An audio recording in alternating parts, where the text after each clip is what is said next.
நீ தான் பார்க்கணும் அவ்வளோதான்.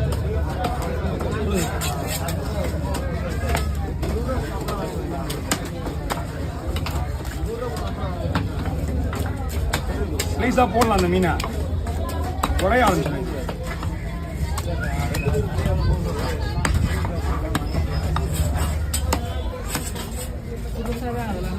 மீன் நல்லா இருக்கு. நீங்க 10 மணி வரைக்கும் ஐஸ் கூட போட்டு அப்படியே செய்யலாம்.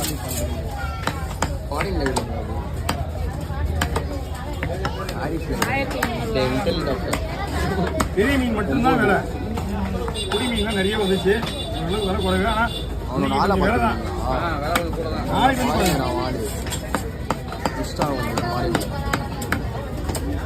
மீன் வந்து நிறைய பொடி மீன் நிறைய, இனமும் நிறைய. இனம் கம்மியாக இருந்தாலும் பரவாயில்ல, விலை குறையும். சரியான கூட்டம். போன வாரம் இவ்வளோ மீன் கிடையாது. போன வாரம் நான் அங்கே இருந்தேன். இங்கே எடுத்தீங்களா? நீங்கள் இங்கே எடுத்துருக்கீங்க.